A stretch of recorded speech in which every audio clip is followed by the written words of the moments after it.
Yeah, good to go. Call the meeting to order. All right. And I will do the order, starting with Mr. Treffs, Here. Ms. Ross, Here. Ms. Neff, Here. Ms. Sundar, Here. and Mr. Pax. Here. All right. We have a quorum, and it's good to see all of you tonight. We have 3 cases on the agenda. Okay.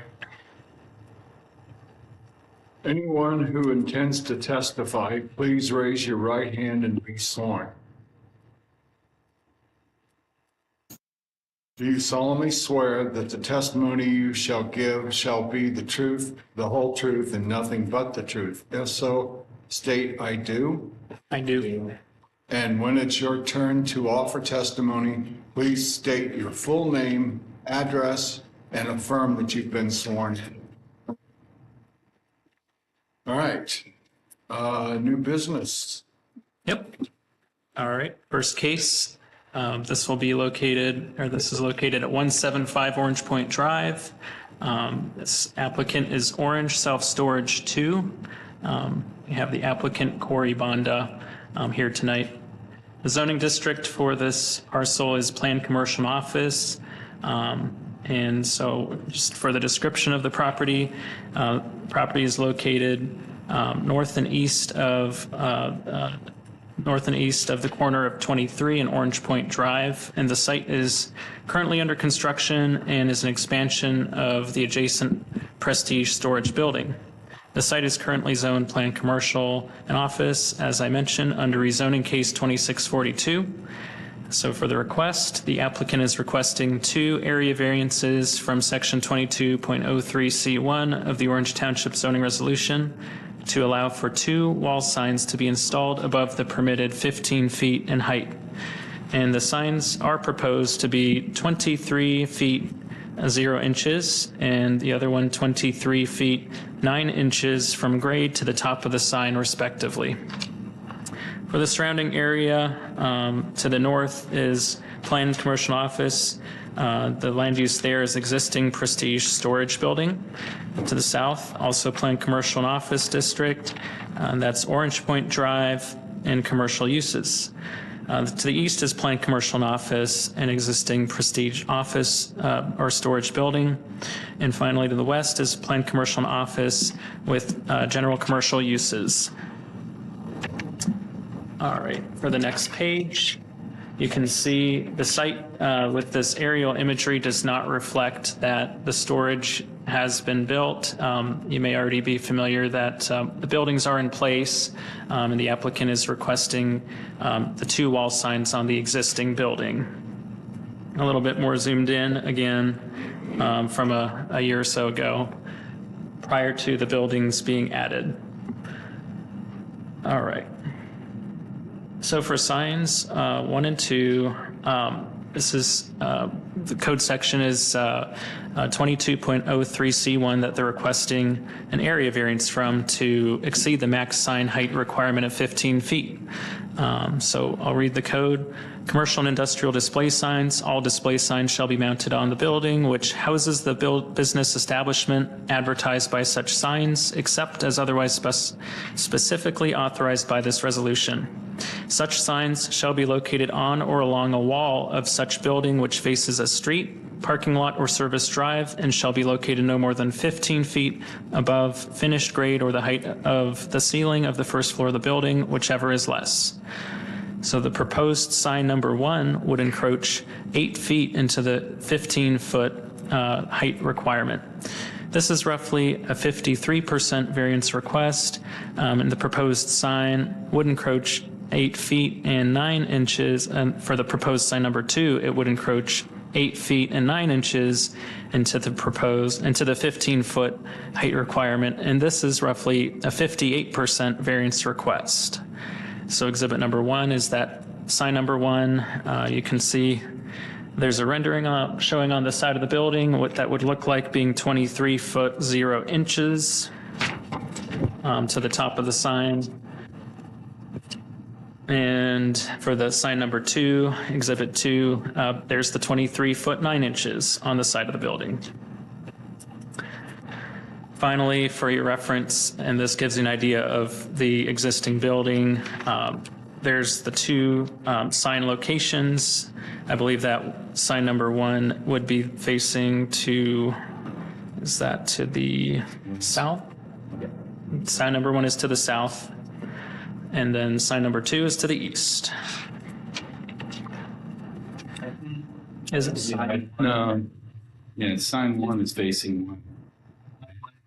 Sign number, oh, okay. Yeah. There's the north arrow. Thank you. Yep. All right. So correction, sign number 1 is facing to the west, and sign number 2 is facing to the south. Next page. And we put for your reference, the board analysis with the factors, and I'll direct you to sign number 1, approve or deny motion for reference, and sign number 2 is on the next page.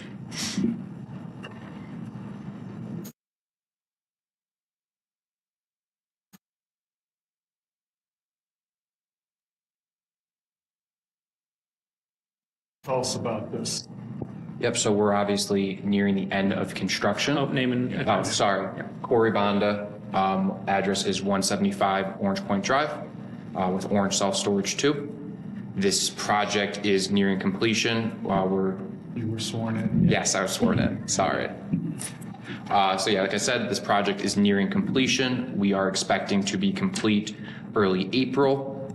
We have obviously all of our initial zoning approvals, building permits, et cetera. We are now requesting a variance for the sign heights. The sign number 1 facing the west, the sign would be blocked by the doors. So that's the reason for this variance. And then the sign number 2 is centered from the middle of the building to the top. So that way we are not obstructed by the buildings being built between us and Route 23.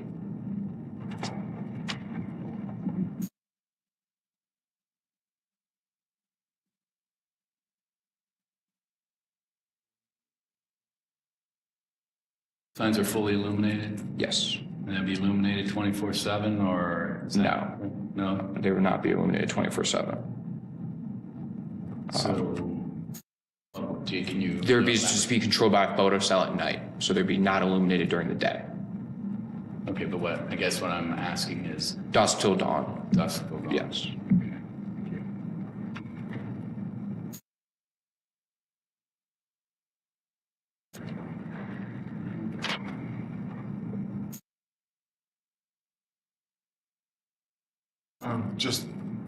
You stated that the one sign is going to be blocked by the door?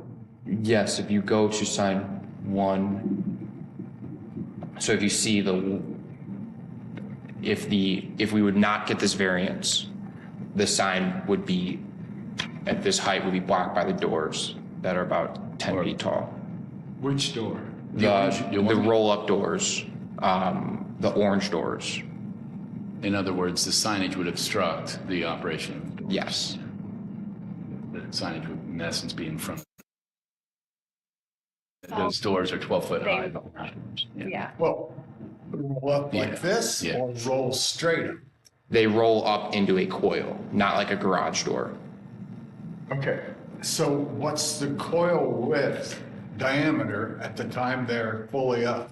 You would not be able to, once the doors are fully rolled up, you would not be able to see it, but we would not be able to place the sign on the doors, of course. So that's the reason for the variance.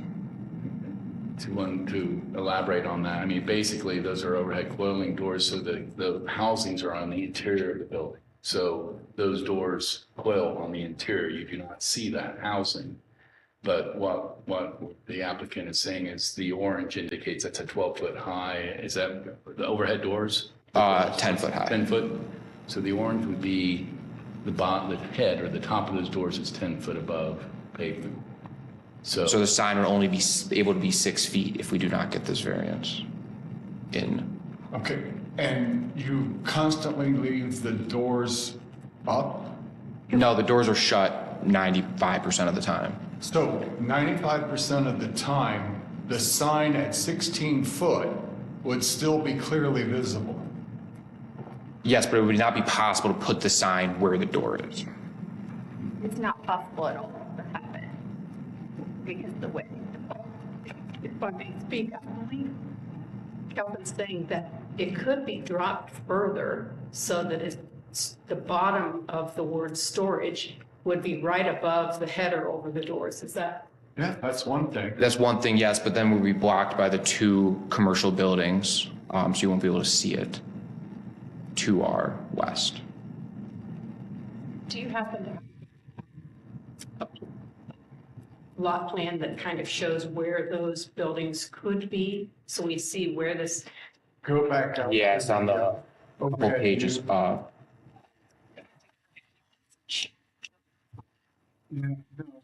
Go back to the county. Oh, yeah, that one. Or the, no, further back. The aerial shots Yes. there. So the existing gun range and then the new tire facility, the oil change would block our Okay, view. gun range is the one white roofed to the Yes. immediate left of this, right? Yeah, and there Yes, is sir. a building right here, a tire. Yeah. So they're going in. And their buildings and signs are at the right levels. I believe the tire facility also got a similar variance. They recently did obtain a variance for 2 of their signs, correct? I think 2 months. 2 months. Yeah, we can look into it. I don't know off the top of my head exactly the height, but it does have, as I recall, a central kind of a feature to it that is certainly above 20 feet. Yeah. Well, it's necessary, but they're one row after another. Obviously, they're the same exact height. The one side has a sign on it, and that's from the roadside. And the ones that would be in the rows behind or in front, those don't even have signs on them because it's not possible to be seen your exact condition. Just because we have a building between you and US 23 doesn't allow us to move it up. You could have had a 40-foot building and gone clear to the top. And then you certainly would have been seen. But our rules and regulations say when you build a building, you're looking at things, you should count on 16 feet. Was this factored in your bill? In what way? Knowing that you couldn't have the sign above 16 feet. Did you modify the building To make it to taller? accommodate that? To make it taller would be the question? No, because making it taller won't help. You're still limited to 16 Exactly. feet. So the answer would be no. We did not modify it. Okay. Just thought I'd ask. Yeah, no. It's a- And I can understand the building is one thing, the function and the height that you have within there for your storage units, okay? The signage, however, when I look at the wall area that you have your heads of your doors at 10 feet. You have almost like a beige entablature that's going across there. It's about 4 or 5 feet. Then it goes to that precast, whatever that beige material is above that band. So, you know, when you start to look at where that 16 feet is, but I guess what we're getting at in our concerns and why we have these limitations. Definitely. Everything else that we limit that height is your architecture can stay where it is at 26 feet high for your building, but that signage needs to come down. So then we understand countervailing force, you're trying to get your visibility, promoting your building there for 23. but you understand and are sensitive to our. Definitely. So it's sort of like we're trying to strike a balance or difference, what in essence, how that signage can be modified, whether it's lowering down and still being visible to a degree, but not as high up as it is. So when we look at percentages that you're exceeding that requirement at 53%, that's pretty egregious excess of that requirement. So what we're looking is how you can start bringing it down and decreasing that, and that starts to work with us for the intent of the code that we're trying to maintain. So I don't, whether that means Well, it's whatever it means for them. yes, I mean, correct, and where we are tonight, where we stand as far as approval or rejection, for tonight at least, yes. But understanding where we are and what we're. Definitely understand that. Pursue here. Definitely. Okay. I would like to jump in since it was asked before. The Grismer signs were approved to be at 21 feet, and that was last month, I believe. And that building is much closer to Route 23, of course. Sure. And that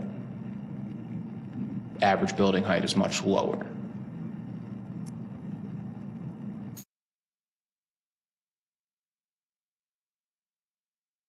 I think also that the one elevation that's facing Route 23 has more prominence, has more impact on the township with that visibility than the one on the south. It's still an issue, but at least I want to voice at least my concern is I'm more concerned with that elevation than I am with the south elevation that's facing, I don't know what road that is necessarily, but Orange Point. But this one in particular is sensitive because of the light that's going to be coming from that side, the visibility, what that is to 23.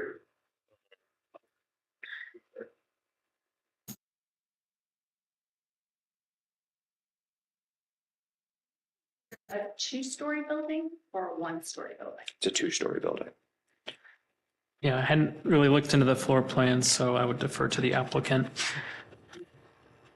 Doesn't that mean it's restricted to the first floor? The height of the first floor? So The way that the text reads is, I can go back to it for a second, that it's an either or. You have the maximum of 15 feet, 22.03, Yeah, or the height of the ceiling in the first floor, or whichever's less. where does the first floor? The first floor ends that's correct. Kelvin is correct. about 13 feet, I would say, off of the grade. The bottom, if you see the window on the right, it's the bottom of that window would be the start of the second floor. Actually, the band goes across. And just to be clear, we interpreted the 15 feet to be applicable in this case because we weren't looking at the ceiling height. It doesn't really make a significant difference because of the height that they're requesting for this sign. Right. So I just wanted to put it out there that that was how we reviewed this in the context of 15 feet.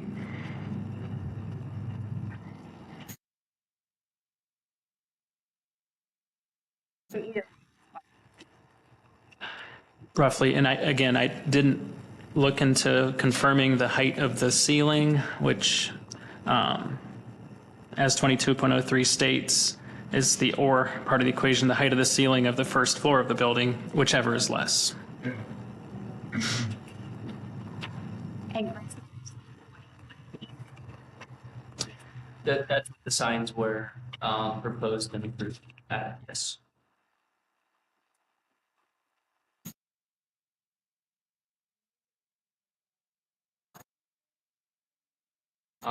So they had like the corner of their building was a little taller. I can't think of the correct architectural term, but it was a Tower type. It was a tower, and the signs were on either side of the tower. And I believe those were entry points, if I recall correctly, as Yeah. opposed to garages.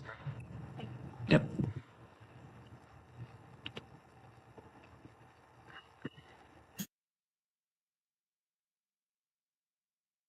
And this would be the only sign that you would have because there's no monument sign. Correct.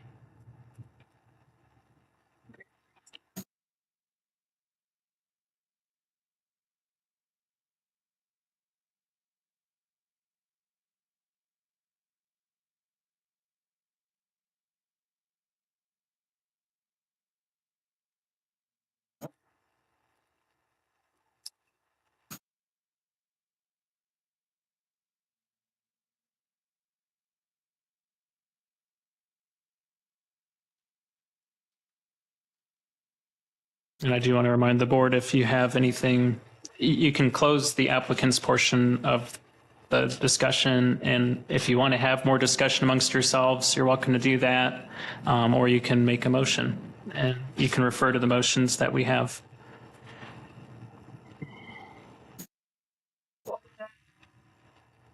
This is a significant amount, and that's one of the items that we consider is whether a variance is significant.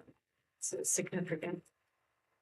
I also believe it's a very large building with no signage and another building in front of it.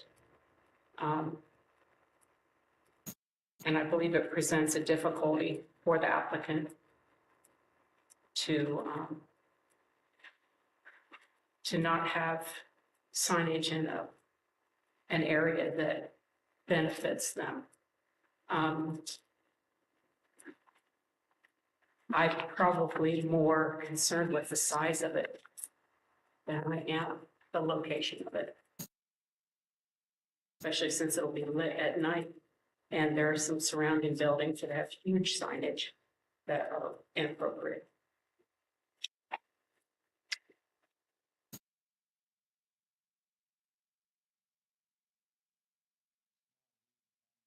Signage would drop quite a few feet down. If we would be able to get the west elevation sign to 21 feet to match the Grismer, would that alleviate the concerns? West side? Yes, ma'am.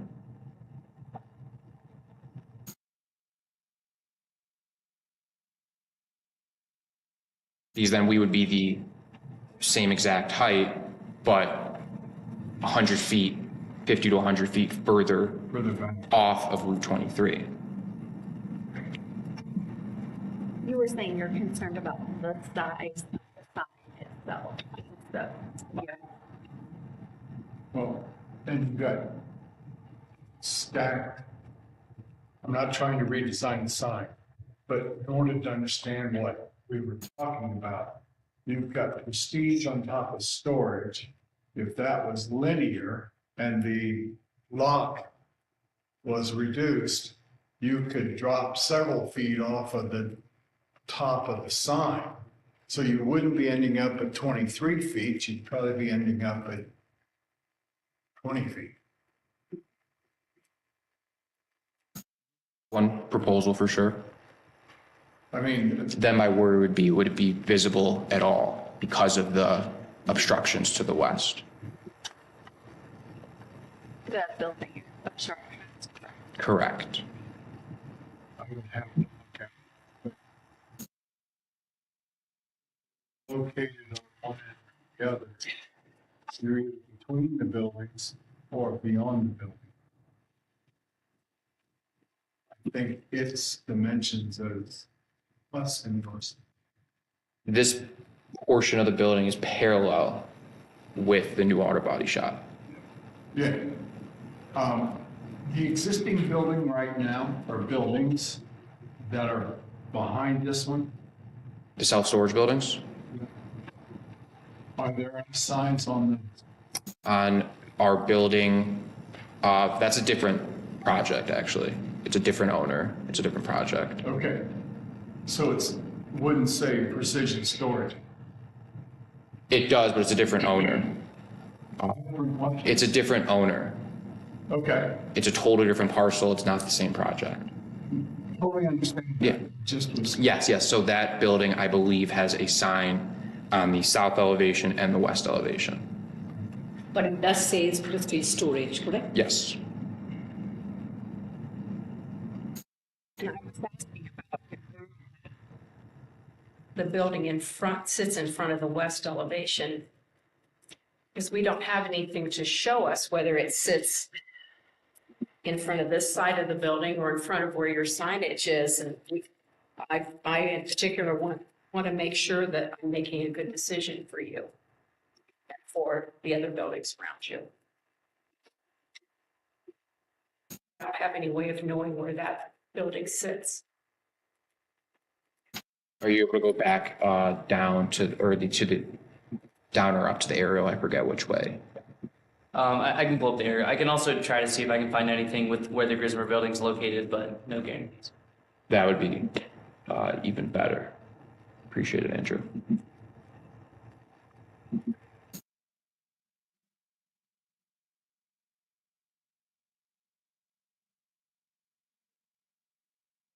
Not designing signs and because it in no way guarantees that anything would be approved. I mean, it might not be this 5 people up here at a later date. If you were to come up at a later date, because we could have alternates. Yep.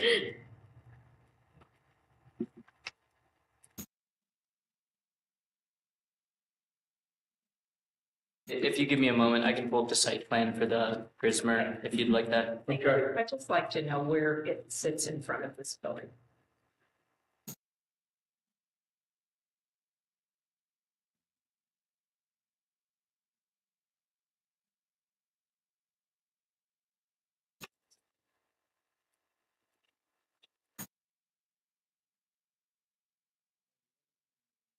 Um,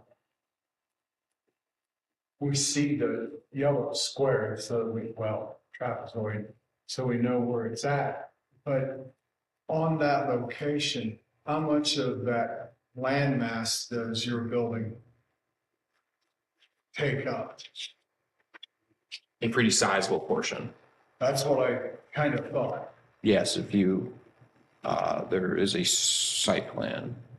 Oh, that's right. Yeah, we got it. And I also have something that you can reference. Yeah, that,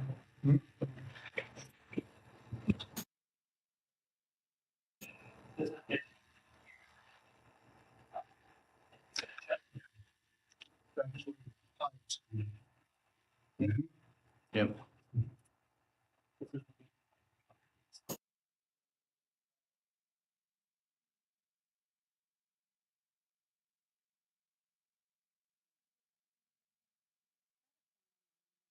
Already there. Yes, that's the. It was already there. It was, yeah. Yeah, they can reface it, so they did. Yeah. I was waiting to ask you about that anyway. That thing's ridiculous. Been there a long time. Yeah. So actually, the building, the Grismer sits in front of this section where the sign is.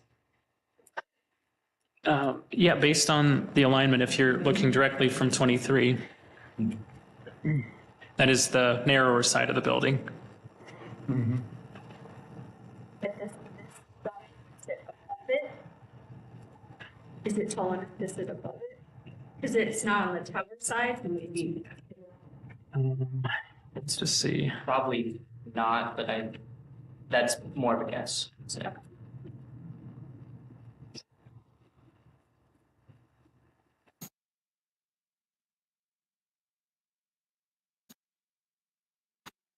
Consider putting the signage on the area of the building that Grismer doesn't block.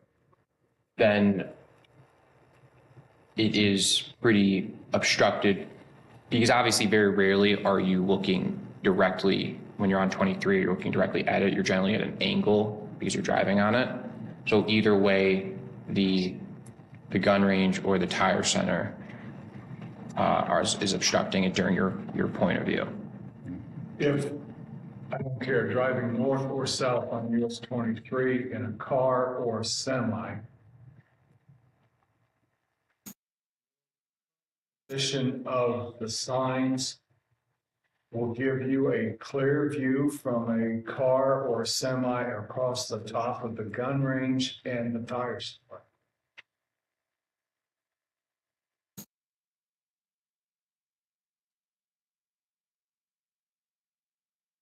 Because, I do not think so, no, because of just you being lower, you have to be looking up towards the building. These buildings block it. even if we would grant this, you're telling us now that you wouldn't be able to use the sign because people can't see it.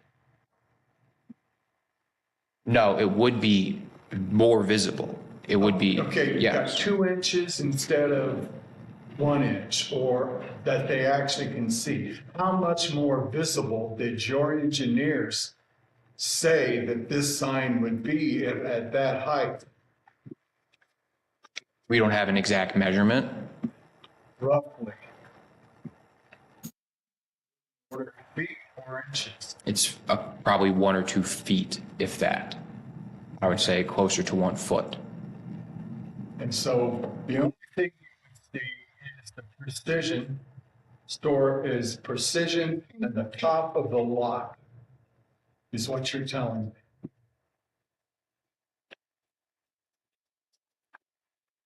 Depending on what part of the Route 23 you're on. Yeah. There are certain points where it'd be completely unobstructed.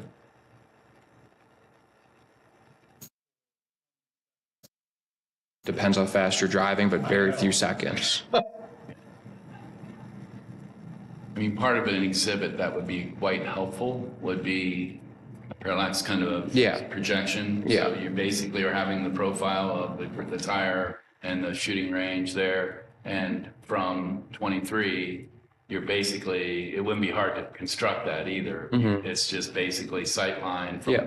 4 or 5 feet from a car, whatever, and that's your primary customer that you're getting to.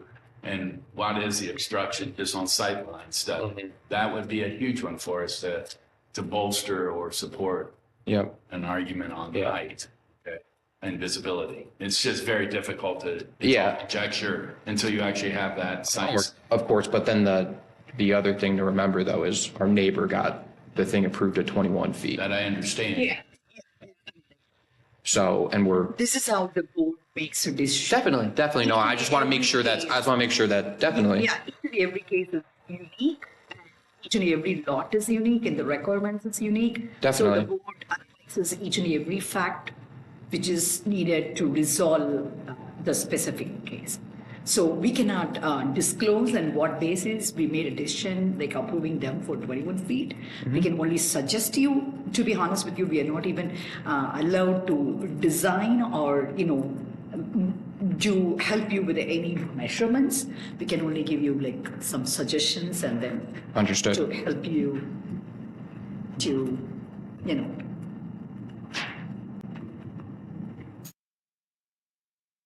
Also would acknowledge that you have that intersection there, and so vehicles, the drivers are slowing down and turning there, so your visibility on your south side of your building, you're catching that signage from that intersection. And so there is value, and I understand that, as well as being partially the signage on your west side of the building will be visible from that intersection and not obstructed by the tire establishment either, because of just sightline and the angle that you'll be looking toward your building. Definitely. So when you're approaching from the south going north, that's when you're going to be seeing most of your building being not obstructed. However, coming from the north to the south, that's when it's obviously more obstruction. But for me personally, I'm just very intrigued by understanding truly what those obstructions are from the physical buildings there to the west of your property.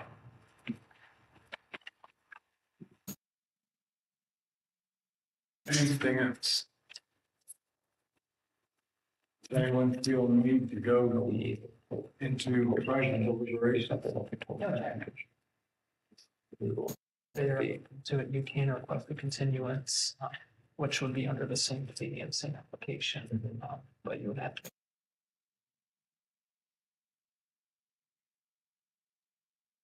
And also have the option of asking for an extension. Yep. Did you just talk about that? I want to make sure that the applicant is aware that that is one of the things he is at his disposal, is to request a continuance. table. You can. I'm just saying those are options. Yeah, definitely. And are the signs on the same application? Is the south sign and the west sign on the same application? So they have to be approved together?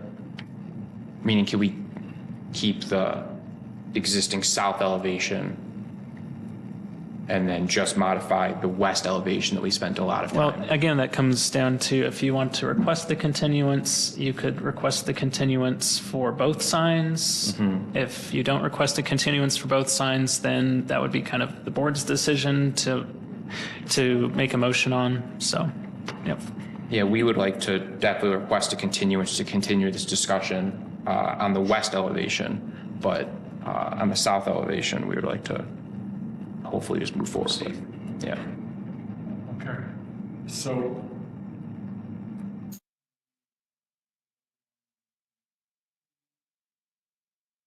Well, it's ultimately the board can make a decision to not continue the application, but typically how I've done it is the entire application is continued to the next meeting, and then the board can vote for both signs on the entire application at the next meeting. I don't think I've done it where we've only continued one. I don't know how that would really work if we continued only one portion of the application and made a vote on the other, because it is all kind of the same application package. so if you can modify anything between. If you don't-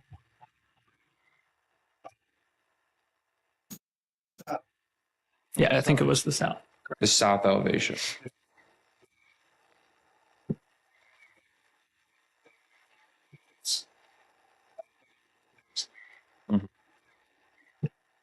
Continue. So he's called for a continuance. To vote on that. I believe we have to You do, hold on you do have that. to vote. We have You to do vote have on to that. vote on that. And just so we're clear, if we do a continuance, the date that it would be heard is March 21st. So, just so you know. We need to have materials in a few weeks before then, so just so you know. There is also an option if the applicant doesn't think he's going to get the materials into us on time, that you could go out a little further if you would like. But the next available meeting as it stands is March, the March meeting. Yeah, that's correct. Yep. Yep. And if you weren't sure what date you wanted to do, you can table, but there's a tabling fee of $300. So, We would definitely be ready by the March 21st, Okay. by the March 21st meeting. Well, then I move that we continue area variance for Prestige Storage to the BZA meeting on March 21st, 2024. I second. And can I include the case number in that? Sure. That is VA-24-01. I second. All right. Motion made by Ms. Ross to continue the application to the next meeting in March, and it's seconded by Ms. Sundar. Those voting, Mr. Trevs, Yes. Mr. Pax, Yeah. Ms. Ross, Yes. Ms. Neff, Yes. Ms. Sundar. Yes. And the application is continued. Thank you. Awesome. Thank you all. Yep, look forward to working with you again. Thank you. Yep. Thank you.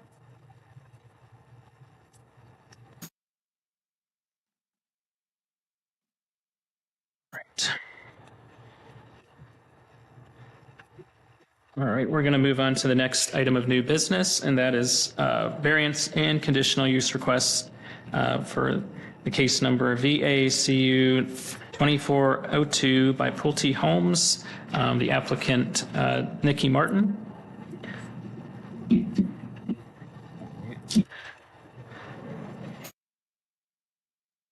All right, so the site is off of Home Road. You may have noted that there is active construction going on for mainly the entrance to this new development called Slate Ridge.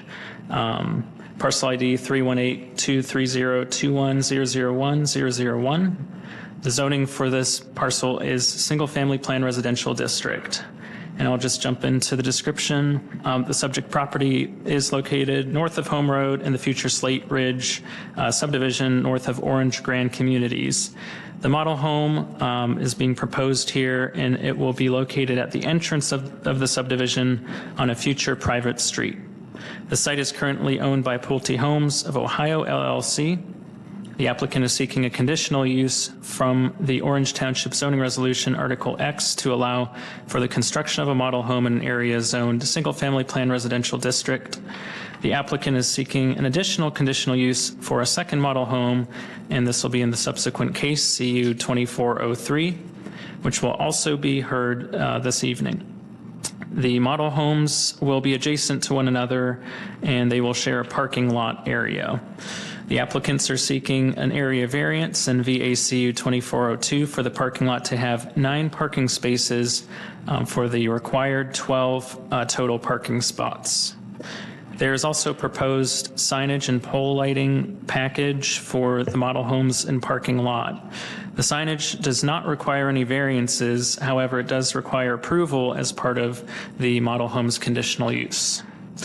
Just to go over the surrounding area really quick, on the north side is single-family planned residential district, and there's land use of future SFPRD development. The south side is multifamily planned residential district, and that is also Home Road on the south side with more multifamily housing. On the east side is farm residential FR1, and that's land uses undeveloped land. And on the west side, the zoning is a Route 23 corridor overlay district, and with the land use being multifamily housing. And as you can see, an aerial zoomed out of the site with the Orange Grand Communities just to the south and east, south and west. This is the entrance where the future model homes will be located right off of the entrance to the subdivision. Okay. For the staff review portion, again, this is a conditional use request from section 10.04B. So for model homes, they do need to go through, and I'll just read this word for word, the same being defined as residential type structures used as sales offices by a builder or developer and to display the builder developer's product. The same may be furnished within, since its purpose is to display to prospective buyers the builder and developer's features, such as the exterior siding, roofing materials, trim, moldings, floor coverings, in the environment of a completed home, and it may be staffed by the builder developer sales force. Model homes shall be subject to these restrictions. So hours of operation, all model homes shall close prior to 9 p.m. during the spring, summer, and fall seasons, and prior to 8 p.m. during the winter. No model home shall be open on Sunday before 12 noon. The model home hours being proposed are Monday through Saturday, 10:30 a.m. to 6 p.m., and Sunday, 12 noon to 6 p.m. For lighting, all exterior lighting must be downlighting, so that absolutely no light shall be cast onto adjoining residential properties. All off-street parking areas shall be illuminated. All exterior lighting shall be extinguished at the closing time of the model home, except that which is in character with those found on surrounding homes. So just to clarify a note here, the downlighting is used, except we do want to clarify we had not received an updated drawing from the applicant at the time of the report, and we subsequently received an updated drawing that shows they are proposing a downlighting fixture, so they will comply with the lighting requirement now. So again, a new drawing, you can refer to that, and I believe I put that in your packet, so you will see the rendering of that. Number 3, parking. All model homes shall provide off-street paved parking for the public. Off-street paved parking shall be located as directed by the Board of Zoning Appeals. The number of required parking spaces shall be 6 per model home, and the driveway of the model home may be utilized for not more than 2 of the required parking spaces. So the off-street parking will be provided via parking lot south of both of the homes. 6 spots are required for each model home for a total of 12, but the parking lot has 9 spots being proposed, so the applicant is requesting a variance of 3 parking spaces. and this represents a 25% variance request. All right, number 4, screening and trash landscape drawings shall be required and shall show adequate landscaping and screening from adjoining residential lots, together with a clear marking of the boundaries of the model home on each lot. Trash receptacles shall be provided around the model home for use by the public. Landscape drawings have been provided and include the required trash receptacles in the following exhibits. So termination of the use of model homes within a residential subdivision or within any single phase of a multi-phase subdivision shall terminate when zoning certificates of compliance have been issued for 90% of the lots therein. The use of the model home is expected to terminate and comply with these requirements when the zoning certificates of compliance have been issued for the 90% of the lots therein. All right, so just for reference, we have a overall subdivision plan. I know you saw the aerial, but this delineates more clearly the site of both the parking lot and the model home. There's 2 model homes with the site of the parking lot just to the south, as you can see with the yellow, kind of the tip of the arrows there. And finally, well, we might have a couple more exhibits actually. This is the closer in site plan view. So you can see the north arrow is pointing to the left. So that's showing both model homes with their floor plan or their outlines. And then lot boundaries, and then finally the 9 parking space lot to the south of both of those homes. Okay. And as required by the conditional use, there needs to be a landscape plan, and this is that plan. So you can see various plantings and screening and things of that nature around both model homes and the parking area. There's also, make note that a trash receptacle is shown in the parking lot, and on top of the landscaping, the locations of all signage are shown on this diagram, on this plan. All right. Exhibit 4 is the diagram for the signs. I'm thinking the applicant can go into a little bit more detail about why the signs are where and what type. But just to generally cover, 22.03 signs approved as part of a conditional use in residential zoning districts. Let me read that again. Signs approved as part of a conditional use permit in residential zoning districts, provided such signs are constructed in strict compliance with the imposed conditions. So the signage details for reference for the 2 model homes, the parking lot, and the section of the code they will be approved under. If signs are approved by the BZA as part of this conditional use, they will be permitted as per section 22.03G. And as noted, there are no variances that are being requested related to the signage. So this is more informational, but a requirement of the conditional use. And then last, we are now at the board analysis. So the criteria for consideration for the board. And finally, the example motions. That is all I have.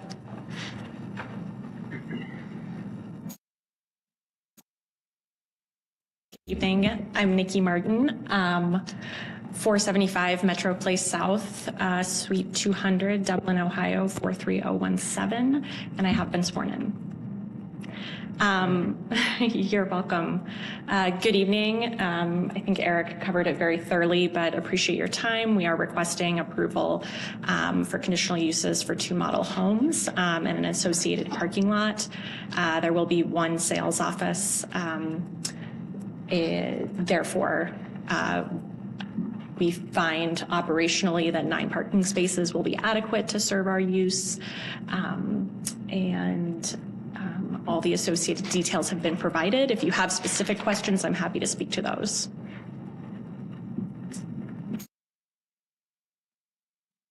There was somewhere here that I read, and I'm having a hard time finding it now, on the average load of or anticipated visitors and cars that are used per day. What? Yeah, it's actually not even per day. So typically we see 6 prospective home buying units per week. So either that's a single individual or a pair of individuals or family as a unit. So we typically have 6 units visiting our model home per week. Many of them are by appointment. And also, since the pandemic, many of those kind of follow-up visits happen virtually. So in essence, 12 per week with 2 models. Typically, people that are visiting are going to see both models at the same time. Okay. So it wouldn't, in our experience, trigger an additional visitor to our community. It's more like 6. It's 6, yeah. The design center, does that generate additional, as somebody makes signs that want to build, where do they go for the design center? Yeah, so our design center is actually in Dublin with our corporate office. So that wouldn't add in. Yeah. It's a great question. You would have, sorry. You would just maybe have one sales representative, 2? So we have 2 sales representatives. They often would not be working at the same times. And then there would be, they would either park in the parking lot or on the street. There is on-street parking. Yeah.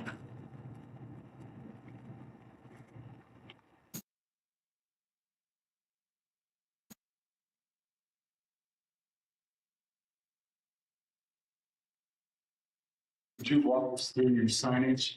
Yeah, sure. So as Eric mentioned, the signs proposed are compliant with the zoning code. The intent here is really to provide adequate wayfinding as well as information regarding the type of model being offered. So you'll see the primary sign, which is the Slate Ridge sign. That would be near the entrance of the community. So near the intersection of Old Castle Road and Home Road. The home gallery sign is located between the parking lot and home site 1, the first model home. The model home ID signs, those are directly in front of the respective model home, so you know which one you're viewing. The parking sign is a parking identifier that is adjacent to the entry to the parking lot. The brochure box appears, well, it is out of scale, just first of all, and appears significantly larger than it will be. But this is really just a very small item that goes next to the door on the model home to identify whether or not it's open at that time. And then the available and sold signs, those are used only when lots are made available for sale. So obviously this neighborhood has up to 219 lots, and not all of them will be for sale at the same time. And so we do, for the convenience of our prospective homeowners, identify which of those lots are for sale. Initially, they're going to be the ones closest to the model home, and as we build and sell, those will move to other future sections of the community. Do you do like one section at a time? Yes. Mm-hmm. Yeah.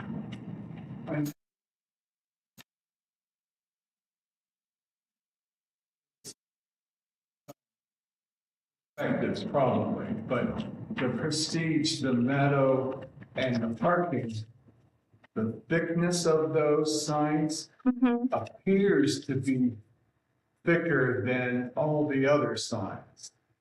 Is that in fact, or is this just an artifact of how you illustrated the sign? It's the illustration. Yeah. Those signs are significantly smaller than the Slate Ridge sign, for example. So when you bring them up and down on the page, they appear distorted.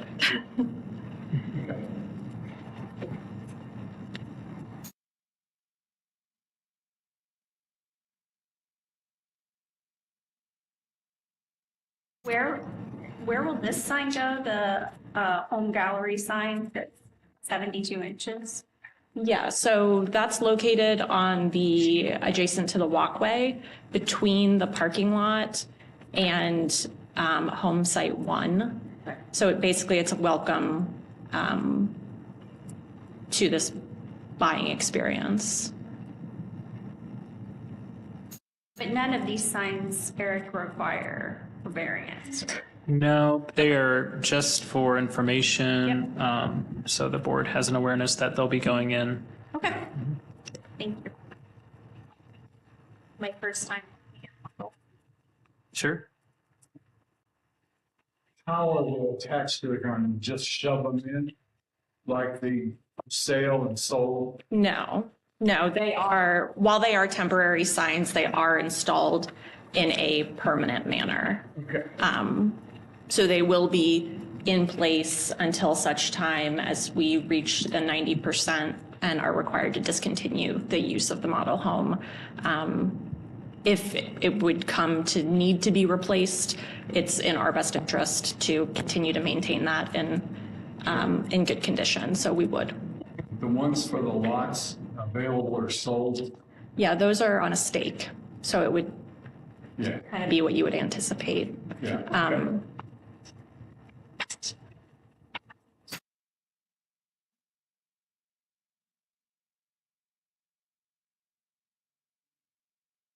Yes.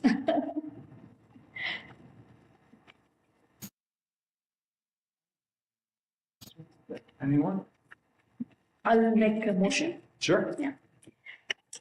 Based on these factors, I move to approve case number VA-CU-24-02 for property located on Home Road, Lewis Center, Ohio 43035, PID/318-230-21-001-001, seeking an area variance from the Orange Township zoning resolution, section 10.04, section B3, for a parking lot to have 9 parking spots for the required 12 an area zone single family plan residential district. Second. Motion made by Ms. Sundar, seconded by Ms. Knapp. Those voting, Mr. Trips? Yes. Mr. Pax? Yes. Ms. Ross? Yes. Ms. Knapp? Yes. Ms. Sundar? Yes. All right, the motion carries and the variance is approved. Thank you, appreciate it. All right. And Nikki is not going far because this is also a Pulte Homes request. And this is the conditional use portion to allow for the construction of the model home with no variances. So it's just conditional use in area zoned single family residential district. So the subject property, we've gone through all of this. So we just approved the variance. For that case, we need to approve the conditional use. Thank you. I'm so sorry. Or, Yep, or deny, whatever the board would like to do. I jumped right ahead. Sorry about that.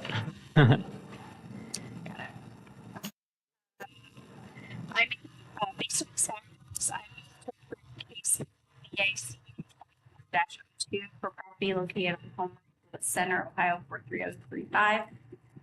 PID number 318-230-21001-001. That's correct. Yeah, I believe that's correct. Okay. Seeking a conditional use from the Orange Township zoning resolution section 10.04B to allow for the construction of model home, including the associated signage in an area zoned single-family planned residential district. I'll second. Okay. So motion for the conditional use made by Ms. Neff, seconded by Ms. Ross. Those voting? Mr. Trevs? Yeah. Mr. Pax? Yeah. Ms. Ross? Ms. Neff? Yeah. Ms. Sundar? Yes. All right, and that motion does carry. Conditional use is approved. All right. Without further ado, all right. So this is the final new business item for tonight. And like I had begun stating, that this is also for Pulte Homes, and this is the same location. This is just the conditional use for the construction of the other model home in an area zone single-family planned residential district. So I think that we've gone through the same description, or we've gone through that in the previous case. You all are familiar with the surrounding area. So we will kind of jump forth, and really it's all of the same staff review, given that both of the model homes are next to each other, they're proximate. And we don't have the variance component of the parking area because that serves this model home as well. So really all we're doing with this is considering a conditional use for the other model home. And that is where things stand. If you want to look into the applicant's packet, they do show some of the renderings of the model homes. You probably have already had a look at that through the last case. So that's really all I have here. Any questions?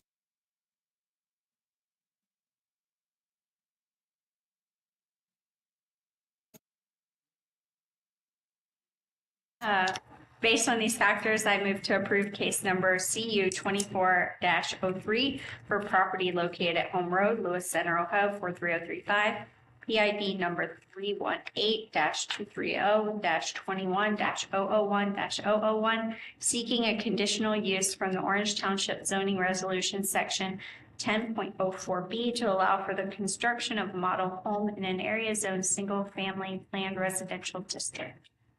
Second. Okay. So the motion was made by Ms. Ross, seconded by, the motion was made by Ms. Neff, seconded by Ms. Ross. Those voting, Mr. Trevs? Yes. Mr. Pax? Yeah. Ms. Ross? Yeah.